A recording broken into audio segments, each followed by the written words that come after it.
নমস্কার বন্ধুরা, আজকে একটা দুর্দান্ত রেসিপি নিয়ে এসেছি আর আশা করি তোমাদের খুবই ভালো লাগবে। রেসিপিটা কি বলো তো, খুবই ধামাকাদার রেসিপি। বাচ্চা থেকে বুড়ো কেউ বলবে না খারাপ হয়েছে, আর কেউ বলবে না যে খেতে পারবো না, আমার দাঁত নিয়ে আমি খেতে পারবো না। এমন কোনো রেসিপি আজকে তোমাদের সঙ্গে শেয়ার করছি না। এটা বাচ্চা বুড়ো সবাই খেতে পারবে, এমনকি মাঝারি বয়সের লোকরাও আরামসে খেতে পারবে।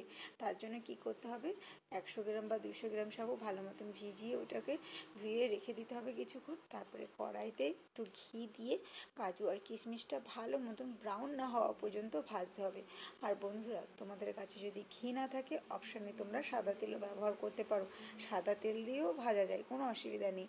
তবে ঘি থাকলে একটু ভালো হয়। আর মানে দুধের সঙ্গে ঘি জানোই তো ফ্লেভার খুবই সুন্দর আসে। যাই হোক, ব্রাউন হওয়া হয়ে গেছে, আমি এটা কাজু আর কিশমিশটা তুলে নিয়েছি।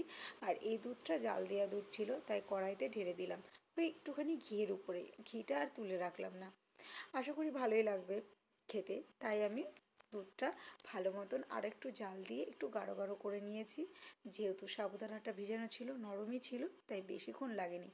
একদম অল্প সময়ে খুব সুন্দর মানে একটা ডিশ, যেটা বলে বাড়িতে যদি কোনো লোকজনও আসে হঠাৎ, তোমরা এটা বানিয়ে তাদের খাওয়াতে পারো। আর খুবই সুন্দর, আর নিরামিষের দিন তো খুবই ভালো একটা খাবার। আর তার জন্য দেখো একটু দুধ আমার ফুটে গেছে, চিনি দিয়ে দিয়েছি, আর যেরকম মিষ্টি খাই আমরা নর্মাল সেভাবে দিয়ে দিয়েছি। আর এলাচ আর তেজপাতাটা দিয়ে দিলাম। আর হ্যাঁ বন্ধুরা, তোমরা এলাচটা কিন্তু অবশ্যই থেঁতো করে নিও, নাহলে কি বলো তো, গন্ধটা আসবে না। এলাচ থেঁতো করলে তার ফ্লেভারটা খুব সুন্দর আসে, আর পায়েসে এলাচ দিলে খুব ভালোই লাগে। আর দেখো সাবুদানাগুলো আমি ছেড়ে দিয়েছি, আর দুধের মধ্যে দেখো সাবুদানাগুলো পুরো কাচের মতন পরিষ্কার হয়ে গেছে। এখন নামানোর সময় হয়ে গেছে, তার জন্য আমি একটু কাজু কিশমিশ দিয়ে নামিয়ে নেব।